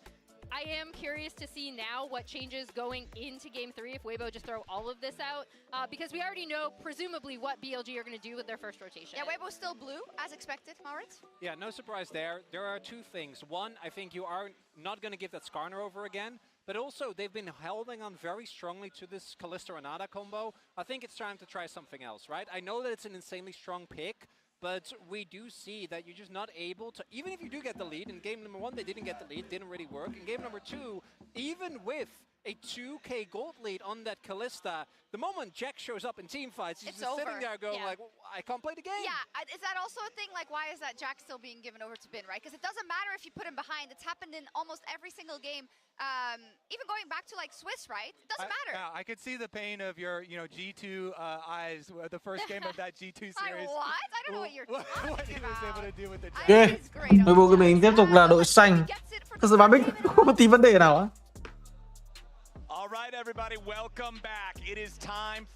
Thật sự mà nói thì không có vấn đề gì cả. Nhưng mà tiếp tục là thả rắc cho Bin nữa thì chắc chắn là bị chửi.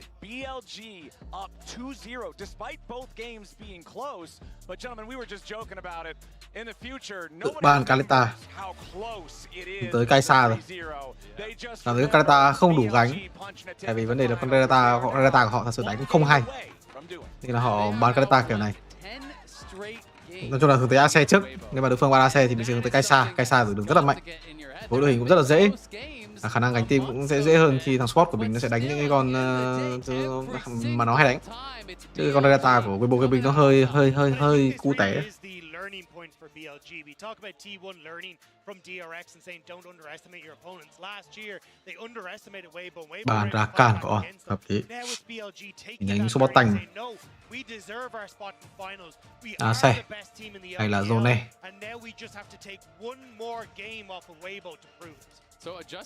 Bàn AC tiếp tục là thả zone cho đối phương. Tiếp tục là thả rắc, vậy chắc chắn là bị chửi rồi. Nhưng thắng hay thua không quan trọng, nhưng chắc chắn là thả rắc tiếp tục là bị chửi.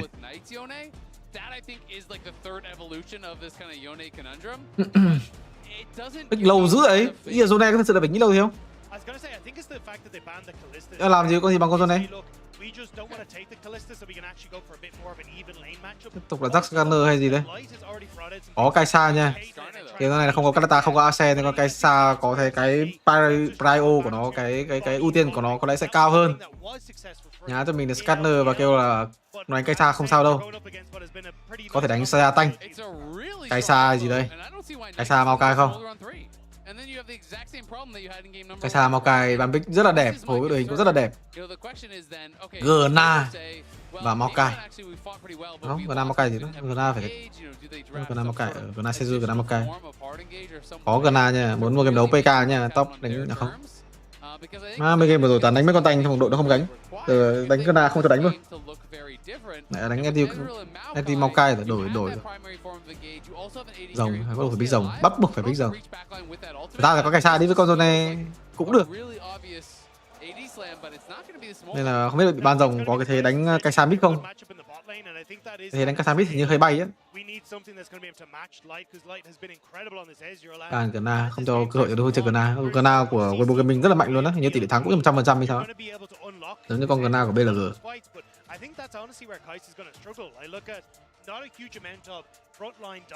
Nhưng mà có lẽ bên WBG mình tiếp tục đổi đường thôi, rồi ban biết của họ nghĩ vẫn là đổi đường á. Thích Maokai Flex xong rồi zone này rất là cần đổi đường. Ban cho mình là Ari. Không muốn ban Smolder nữa. Thì con Smolder với con zone này đâu liên quan tới game cho lắm đâu. Cái game đấu này ban WBG Gaming nó sẽ bản họ character họ hơi Cote nên là họ đánh một cái hợp đổi đường ít hơn, đó là SDU kết hợp với Tanh. Tôi nghĩ họ sẽ đánh Poppy à? SDU Poppy người lửa hay gì đây? Như nào đây? Còn Leona nha, không ban Leona rất là láo, ban cho mình là người lừa của tác sang. Vô cái mình với ban gì luôn đấy, Dừng không nói biết với ban gì luôn đấy. Có lẽ sẽ là ban cho support đấy. Mình muốn pick con gì, ban rồng. Tiếp tục là gắm vị trí cái này. Quyền được nhá ở đây, Quyền đi mid tới zone này. Cái kèo này thì Queen có lợi thế nhưng mà Queen macro hơi khó tại vì nó không có lên đổ á. Queen lên đổ gì ra? Giao điện hay lỏ? Queen sát lực chắc chắn là không thể nào lên được. Là Real pick trước. Vậy thì câu hỏi là ra đó là có Poppy hay không? Poppy rừng hay Poppy support đều rất là tốt. Pick Akali sớm chắc chắn là sẽ gặp Poppy rồi. Câu hỏi là ra Poppy đi đâu mà thôi. Akali hơi bay rồi. This is the unstoppable force versus the stoppable force here on the Akali. This is like the 90% win assassin in the mid lane versus the Leona Akali, which là hợp lý nhất. Leona đấu sĩ hay là Leona Maokai top, rừng đam, nhưng rất là nhiều thế luôn đó. Đổi đường tiếp hay không hay như nào đây? Hai game đổi đường rất là thành công. Rumble top vậy sẽ là không có đổi đường. Rumble Leona, Rumble vì Maokai support, điển Maokai support sắp bị Blackpick. But with the buy coming through, it's going to be a nightmare game. You have to feel like for both Akali and for Kaisa potentially. I mean, if you get that lockdown, you have so much follow-up AoE that can hit Akali in this round and also Maokai support chốt rồi. Be able to actually lock them down pretty hard. Sao? Ý là phố đình cũng rất là đẹp ấy, nhưng mà chắc chắn là không. Hả? Maokai support đổi đường đâu nhỉ? Maokai support Sejuani Rumble đổi đường cũng hơi khó. Đi đường cái chứ. Cái này là đi đường cái chứ. Bò thôi gì nữa. Nhưng còn một cái support đi với con bò.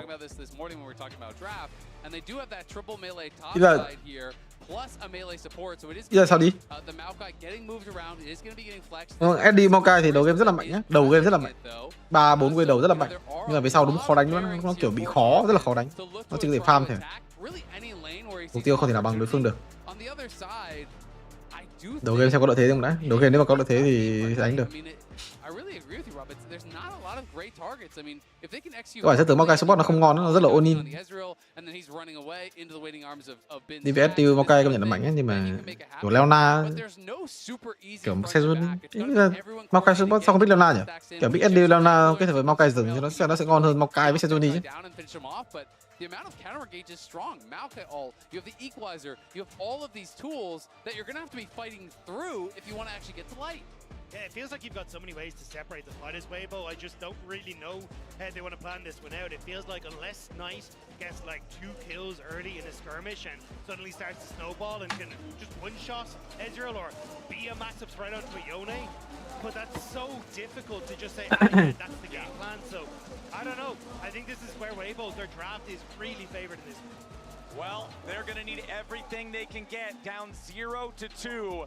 Weibo either goes on a 3-game winning streak to break their 10-loss streak against BLG now, or their season is over just shy of being able to go to London and fight again in the finals. And we were talking about this backstage, Flowers. Like, it's so tough. You've already lost twice on red side, so now you have to get a win on blue and then swap over to the red side and try and figure out how the hell to deal with this, like Yone, how to deal with so many of the picks that you've had the luxury of banning away on the blue side.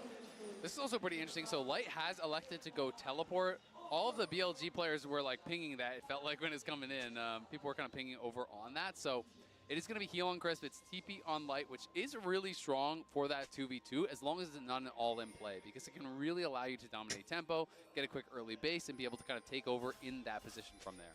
And we're talking a lot about this Akali, whether or not it's going to be able to succeed. Tôi cần đổi đường, tức là tôi tìm trước từ đường của họ. Kiếm bụi mid trái đổi đường. Từ đường vào rừng hay không vào rừng đây? Maokai được ném ra, Maokai đây một tăng cầm cho mình hồi máu. Hợp lý, chắc tướng đánh Maokai kiểu này cũng hợp lý, đánh Eddie cầm tele. Mindset ác nha. Nhưng mà cầm cái này thì đối phương sẽ đã biết bảo đổi đường rồi, đối phương đổi đường lại. That's kind of what Knight's been doing to Xiaohu lately. A 10-game winning streak, I feel like really tells the tale of how things have gone this year. Nhưng thì đổi đường nhiều quá rồi đúng không bắt bài á. In the last 18 finals of the LPL, 16 of them have had either Xiaohu or Knight in them. They go toe-to-toe on LPL titles with 5 apiece, toe-to-toe on the record for most consecutive finals at 6 apiece. And it really feels like a world championship is what. Nếu đánh kiểu Maokai hồi máu với Eddie của này thì họ cũng đánh nhau á. Họ đã dồn tự nguyên cho mid top của họ, hợp lý chứ. It really has been so favored at this world's level for the LPLs who takes that title of best mid lane. We kind of have the Aussie rules lanes here, you know, the upside down lanes going on as the lane swap was matched. You know, traditionally people with the Alistar are trying to avoid that lane. We do have Tarzan up on the top side though. On an Elk, still level 1. We'll see if they want to look for any sort of really aggressive play, but they are very healthy, so I think it would be pretty tough to pull off. Another Mystic shot lands onto Elk there though, so Crisp and Light trying to keep that pressure on level 2s have now been acquired, so BLG's duo should be plenty safe enough. Yeah. We've already talked about it a little bit, but just again, going to be keeping our eyes this entire game on Knight's Akali, on whether or not he can actually navigate these fights, because AoE is ở trên thì không bị băng trụ. Quả đã ra là con Rumble này bị băng trụ được không? Con bỏ cái sao hơi khó đai á. Rồi, con Rumble này rất khó rồi. Đổi bạn à? Đổi bạn. Chắc chắn là lừa hơn cho BLG. Giáp hoàn toàn có thể giữ tele, Rumble không phải mất tele. Còn con Rumble và thế lính khó. Cái thế này, Machine back về luôn, back về để ganh luôn, dữ vậy.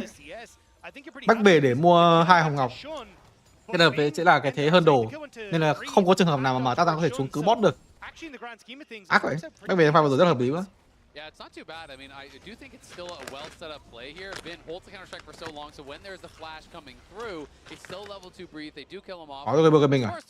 Xem họ xử lý cái cánh chế kiểu gì đây. Mọi người xem cái lính của Rumble à? Cái lính của Rumble hiện tại là bị đẩy. Và cái lính bị đẩy, con Rumble rất là khó để có thể xử lý. Tại vì không có spell mà.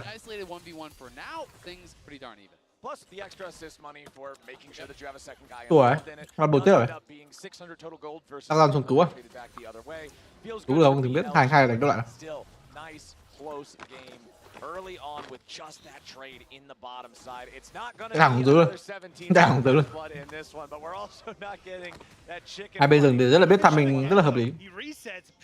Đây, để xem bên phía WBG xử lý của những này kiểu gì. I mean, I think it's really smart. The wave is horrible right now for Đấy, đâu có lại à? No flash, no TP. Làm đấm bị xuyên đấm như con chứ. So they know he's going to be vulnerable. Oh, but now problems up in the top side is on an Elk. Got to be careful here.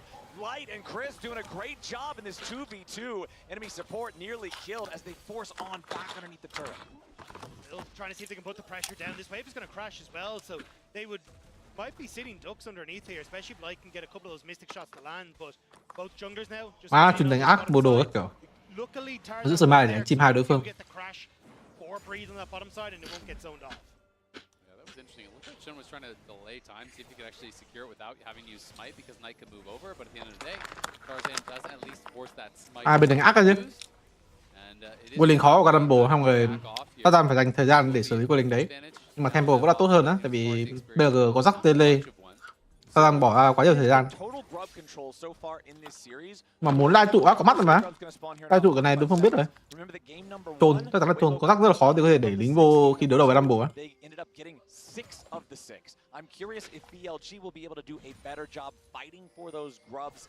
Mắc hơn tempo, nhưng mà Xuyên không muốn dùng cái tempo đấy để ăn sâu á. Mà dùng tempo đấy để ôn boss ạ, trôn lại. Take the grubs, we're going to take our time, we're going to have that patience, but I do think this kind of composition that they've drafted for this time is a lot more scrappy, and they may be looking to fight. Then sidestepping that last Electro Harpoon there, trying to get away from Breathe as Tarzan is again hanging around this bottom side. Both junglers investing a lot into this bottom part of the map, trying to hover this 1v1. But the fact that he shows bot means that it is going to be a grub start top for BLG. Yeah, BLG going in, looking for Crisp first. Sure, he can flip connects, but Knight does not want to go further forward towards the Malcolm. Just trying to push Crisp off, though, so they can look towards these early Void grubs. But you've now got push in mid. Bin had started to roam up, but he needs to reset, go into that bot lane. So it's a bit of a timing window here for Weibo. Yeah, Tarzan stepping up with Xiaohu, trying to contest here for the grub. Second grub goes over to Shun. Knight's got to be a little bit careful, goes into the smoke, slam into the wall with the Eastall impact. Shun looking to lock up Xiaohu. As Tarzan gets a nice stun there back onto the enemy jungler. Bin has made his way to the fight. Đánh nhau nhìn căng này.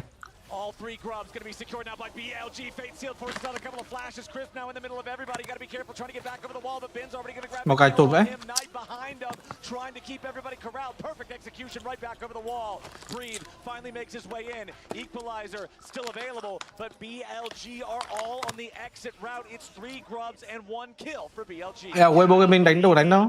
Weibo đánh của họ năng rất là lớn, Weibo top bot đều lớn luôn.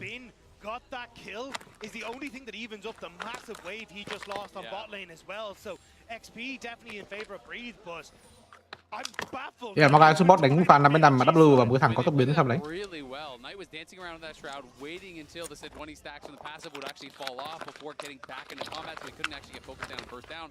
I mean, this is the fallout of that wave. It was a massive stack wave. He lost, I would say, a good 2 to 3 waves down on that bot side. And then now it's stacking towards his opponent. So Breathe is going to go plus 20 CS or so, maybe even more than that, off the exchange from where he would have been.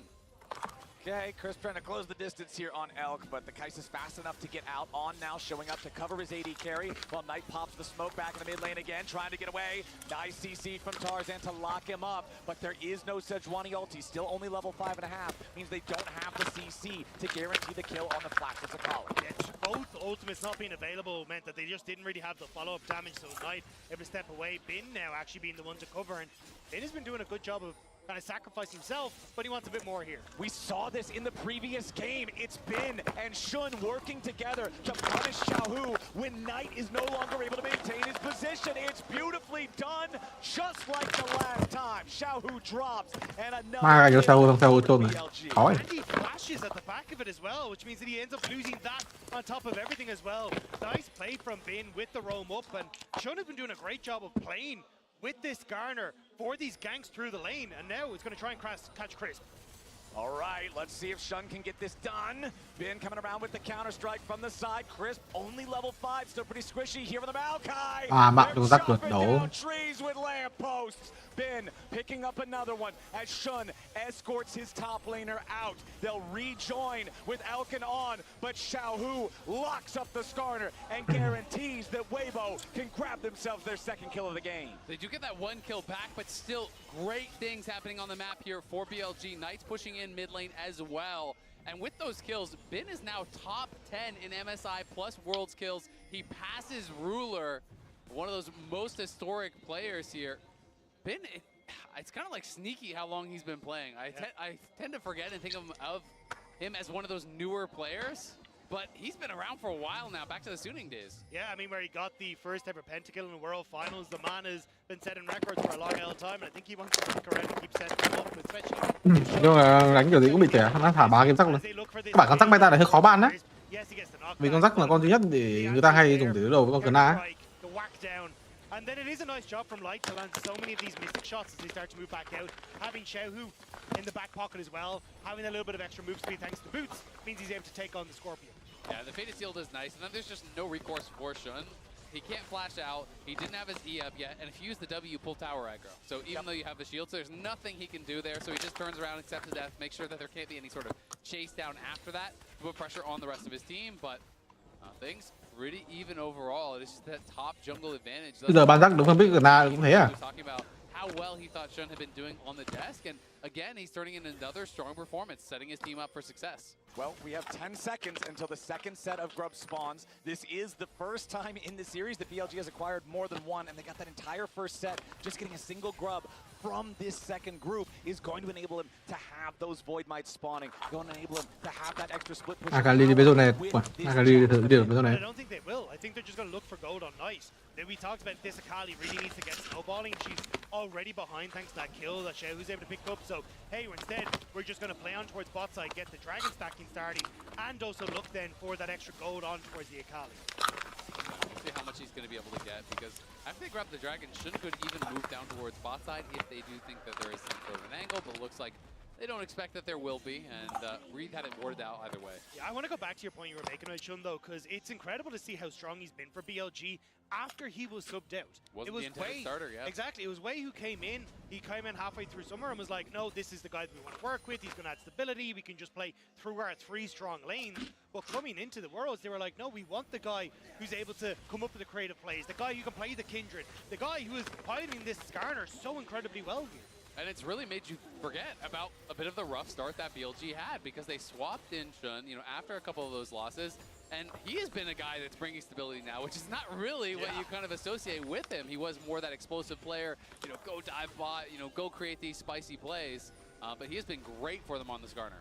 2v2 could break out in full swing here on the top side. Xiaohu, though, snaps right on back with a soul unbound. So the scrap ends before it really begins. And Ben's happy enough with that, considering he's already down to about 1/3 HP. Tarzan going to walk up, face check into that brush. Not too afraid here on the Sejuani with the Arctic armor ready.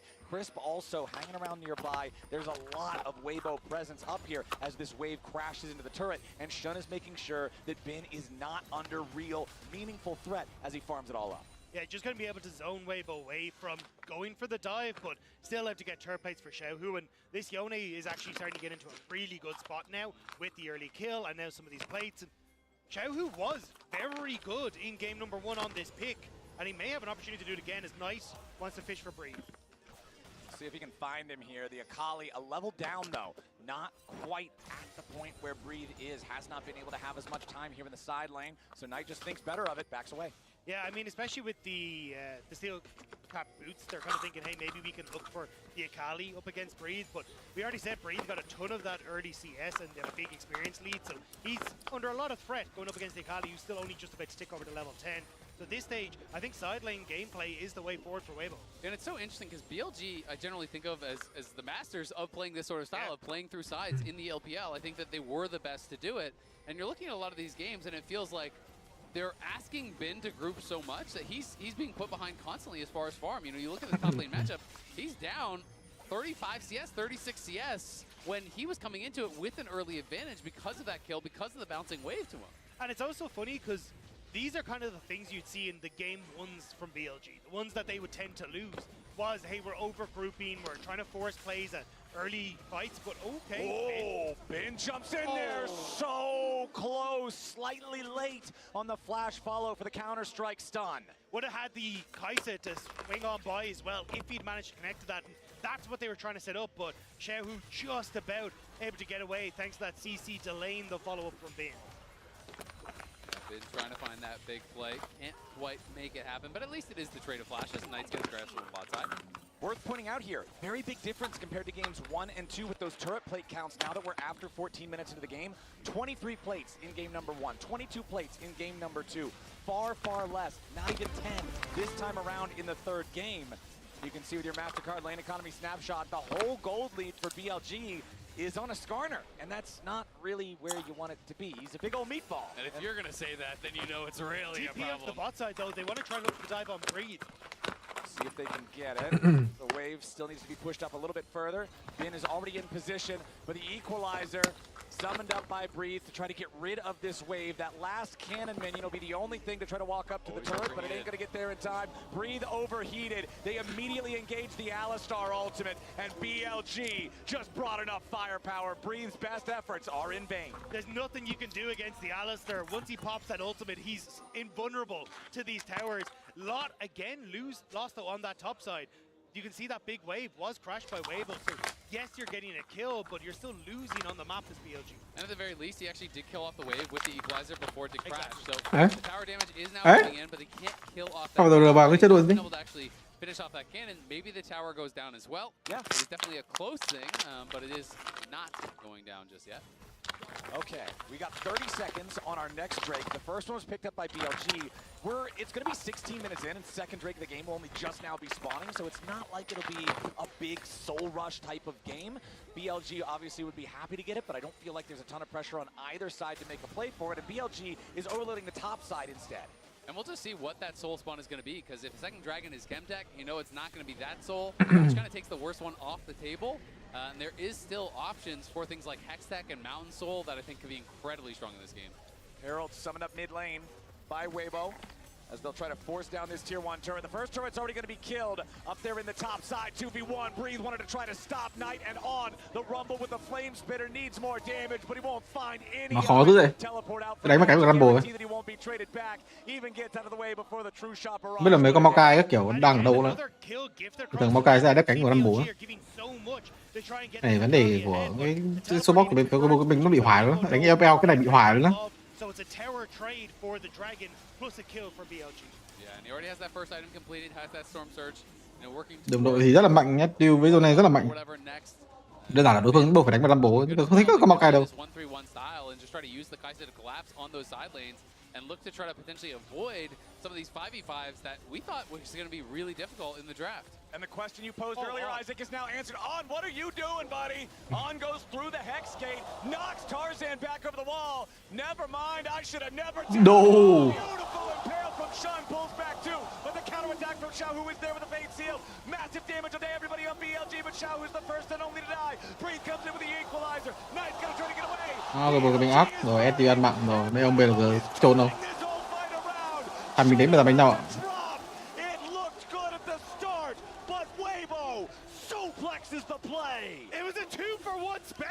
Magali không rời. Cái sao mới trong trạng thái cua tay ở trên thái E nữa.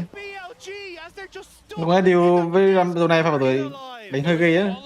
Hai đứa đều gây được ít nhất là hơn 3.000 đam. Giờ Maokai. Hiểu cái Pokémon Bambic mấy thứ anh rất là tốt. Nhưng mà kiểu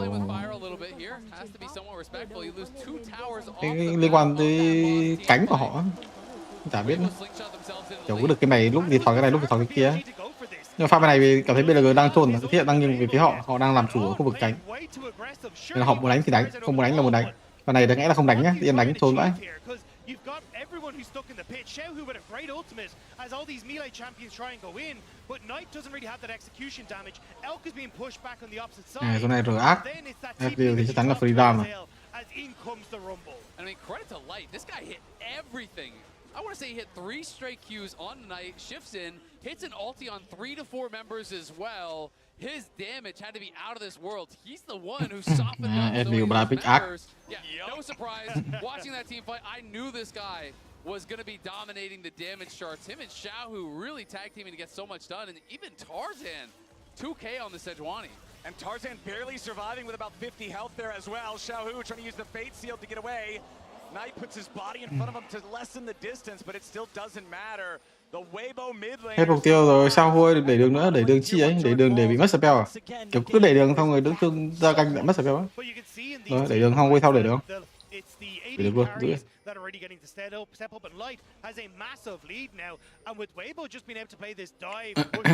Deal 2 đồ thì nhìn như là hơi khó cho BLG thì sao? Tôi bảo cái deal đời này rất là dễ đánh. Theo tôi nghĩ Maokai Rumble mà rất là nhiều CC với đam phép nên đối phương chắc chắn nó không có những cái mảnh giáp rồi. Deal thì nó xanh. Các bản đội hình Kaisa nhưng mà không có khả năng dùng bên trong Kaisa thì thật sự mà nói rắc Akali với Kaisa. Kiểu pick đội hình vẫn kiểu cái meta này thế là không phải pick đội hình rồi tính nguyên đấy. Bạn không biết rồi tự nhiên thì bạn phải thắng đường á. Nhưng mà con rắc Akali Kaisa này đều là thua đường mà. Nên nó hơi khó đánh. Hào rồi đang thế rất là đẹp tại vì bên phía WBG mình đánh cánh hơi lỏ. Nhưng mà bên phía BLG trôn như cái thiện của họ bắt đầu cút rồi. Thì thiện hiện tại nhưng hoàn toàn bên phía WBG mình. Cánh của họ mạnh hơn, teamfight họ mạnh hơn. Nhưng mà in the early game, you really are that dive champ. Once you start getting more and more AP items, you can kind of just become a full-on poke champ and say, you know what, I'm not going to interact. Nhầm. Very, very scary stuff if he can get to that point, but it's a big if considering Weibo are the ones who. Cái đội hình này mà thua rồi thì cũng chịu á.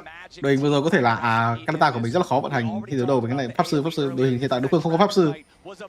Đánh rất là dễ luôn á. Đội hình đối phương thì toàn 5 phép, tầm này SDU thì rất là xanh lên cho mình kháng phép là end game rồi. Không có cách nào chết được luôn.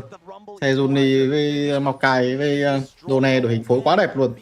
Không có một cái gì gọi là khó khăn về phía Weibo Gaming mà vẫn thua được thì đúng chịu luôn đấy. Đội này hơi khó thua mọi người. Đội này cánh rất là mạnh. SDU cũng mạnh, team 2 cũng mạnh.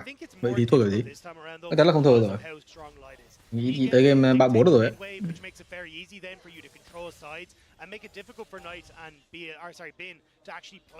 Through those side lane strengths, and as long as you're able to push mid and get vision for the dragon that's in 30 seconds, you're able to keep control over BLG. I think you just set up a front to back where Light is game này khác, game này game nó dễ vận hành hơn cái game 1 team 2 rất là nhiều. Đội hình đối phương toàn pháp sư mình phải bọc các kiểu các thứ.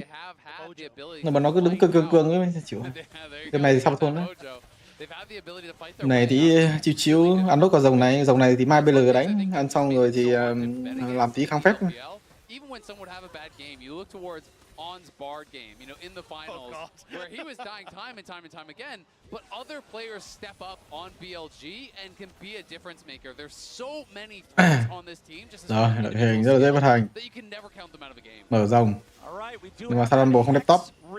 Thực sự dùng rất là nhiều tài nguyên ở đây nhưng mà không sao, ăn rồng luôn. Rồi, ăn rồng đây, mọi người SDU theo. SDU chắc chắn là không phải của em mình rồi, vừa gây áp lực rồng vừa gây áp lực tầm nhìn. Mà sao lại Tham quay mid rồi? Sao lại Tham 6 con lính rồi? Tham 6 con lính, đối phương TD tới nhưng mà Tắc Tan sao mà chết? Tắc Tan bị Onin vào con lợn rồi, BLG lại chôn rồi làm cái gì đấy? Tức là sao? Ý là mình sẽ đánh lợn nhưng mà mình đánh nó từ từ chứ. Cái này Onin vào vị trí còn lai. Cái này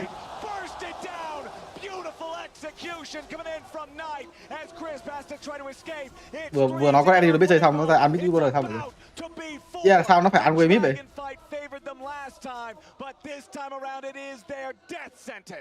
Ý là vừa nó biết đánh xong đầu tiên nó sẽ ăn 6 con lính rồi chứ vậy? 6 con lính đấy là của con Rumble chứ. Cái 6 con lính đấy là của con Rumble nó ăn xong rồi. Ý là mình đang ăn rồng mà, mình đang ăn rồng xong thằng AD mình chạy biết thì chơi cái what the fuck. What I'm talking about with BLG, you can just never count them out. Cái thua team 2 tổng thả hiểu, team 2 tổng thua kiểu gì luôn đấy. Ending so much chip damage down, it just didn't matter. He knows the damage thresholds perfectly on the Akali. He flashes forward, finishes off the Ezreal, creates space for the rest of the fight. Mình ăn đầu, mình chạy mid. Keep their eyes on Crisp here. So essentially they think that they've got the help that they need, but Elk shoots himself immediately down to this fight, brings Crisp with them, which means that then Light is left alone. Nhìn chờ mình với con Akali ai trượt nhé. Burns out Light as the rest of BLG are dealing with Weibo in the piss. But look at how much damage that was from Knight. I mean, he knows the thresholds perfectly there. Light was about 80% health when Knight was maybe 20 or 30, but he knows flash forward, Q. Vừa mới kêu là SDU này khác của em mình, không khác gì em mình luôn. It was precise damage. He needed this proc damage from the Storm Surge to kill him. He calculates it perfectly. That is the difference between the world's best and everyone else. And we were talking at the beginning of the game. Hey, if Akali gets a couple of kills, if Akali gets ahead of the pace of everybody on Weibo, starts becoming this single issue threat onto Light, then that's how this comp can come alive. And we're at that point of the game right now as Xiaohu's going to try to get away here with a fade sealed. Been forcing out the flash from the Weibo mid laner. The counter-strike threatening to potentially be a death blow as Weibo are scrambling to try to defend against a Baroned up BLG. I just love the pressure they're putting on Xiaohu. They know that Yone's ultimate, his flash is so powerful in that 5v5, it's getting taxed constantly. And now BLG get to set up a mid because they've already blown. On cages with a massive 3-man knockup, but there ain't any follow-up to go content tới rồi, content tới rồi. It's just going to be the sacrificial star as everything gets thrown. Đây không tốc biến E vào mặt của On chắc chắn là không chịu được cái nỗi sỉ nhục đấy, tốc biến bộp luôn. Nhưng mà E trượt ạ.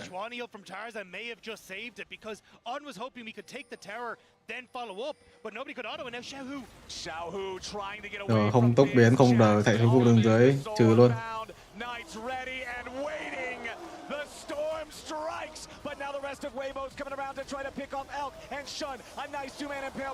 Trời ơi, em có sự làm có Ali dễ theo. Khó nói.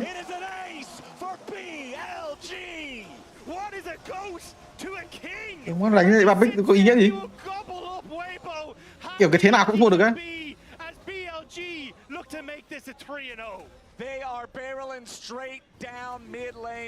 Cái đánh cũng chẳng biết là mình mạnh hay mình nhiều nữa. Cái đánh teamfight là thua. Teamfight thì thắng 90% cũng thua, 80% cũng thua, 50% cũng thua, 40% cũng thua. Đi đường các kiểu xử lý mapping xong rồi thua. Game nó kiểu đúng nhạt luôn đấy. With the Red Bull Baron power play, that is massive. 5,400 gold into their pockets. You needed to execute perfectly to be able to make some of those plays happen earlier on the Akali. Now, not so much. 3,000 gold lead for Knight when he started off this game behind. He has played this absolutely exceptionally. I will get to see it again. It's the whole top side of the map. Đánh cái này chắc chắn bị chửi rồi tí nữa. 3 game rắc. Mặc dù Ban Bích cảm thấy rất là hợp lý đó, cảm thấy bên phía đội xanh luôn luôn là có lợi thế hơn đấy. Perfect execution through, which means he's got the R2 to follow up, but Weibo are trying to aggress onto BLG as they move into this choke point, and Elk is just free firing the whole time. Nhưng mà đấy. How he plays that, just so much confidence, knows he's eventually gonna go down, but make sure to hit everything, including that W, to proc the plasma onto the rumble, kills him off, they win the fight. Nhưng mà ta đã bị chửi rồi. 3 game rắc. Thật sự có rắc là không phải vấn đề. Nếu cái vấn đề là đánh đó không phải ý là 3 game kịch bản y hệt nhau. Cứ đánh cái teamfight rồng là thua. Mặc dù toàn teamfight kiểu tỷ lệ thắng nó rất là cao. Crisp in some trouble here. A shot goes into the three-man Skarner ulti. No follow-up just yet from BLG. Knight coming around from the side. Crisp was about to be killed off here at the very start. Fate sealed, but it is not enough. The only fate sealed today is that of Weibo Gaming. Knight jumps back over the wall as Tarzan and Light scramble to survive. Light kites it out a little bit further, but finally drops. The best team in the LPL shows their worth yet again. They will crush 2023's demons and they will earn. Năm đầu tiên cái này vào chung kết. Này hôm nay là năm kiểu gọi là cái thành tích tốt nhất của vị trí ở cái này ở suốt thế giới luôn đấy.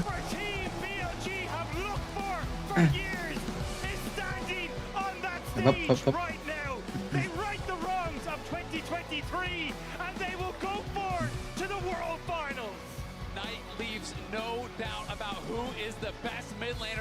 Stage today, 8-0-7, the final game on the Akali. They have the confidence to lock it. They have the support behind him, and he shows why they do. BLG with a clean sweep over Weibo to earn their spot in finals. Desk, break it down. We're just gonna share in your hype for a little bit and not just get into breaking it down because you guys set it up so perfectly about this journey for BLG, about bringing the World Championship back for the LPL. Here we're also, of course, in Paris. FPX grabbed it in 2019. They get this to be the point into the final, as it is Weibo that have to go home. Bị cái mai chứ cái game này nó hơi. Thật ra mà nói cái BO Gaming cũng thể hiện được những cái mà họ thể hiện được đấy. Kiểu học coi thì thật vẫn chắc chắn là học được rất là nhiều những cái vấn đề, học được nhiều điều. Họ đơn giản là teamfight của họ nó kiểu thường là học về mặt teamfight thôi. Cái teamfight thì cảm thấy cách BLG có một xíu làm tốt hơn thì có lẽ Weibo Gaming sẽ không có cái kết quả như ngày hôm nay. BLG thì mặc dù chiến thắng nhưng mà thật sự là không quá đỗi thuyết phục. Vấn đề vẫn hơi là tẻ hơi nhiều. Cái cách họ thắng nó không thuyết phục á.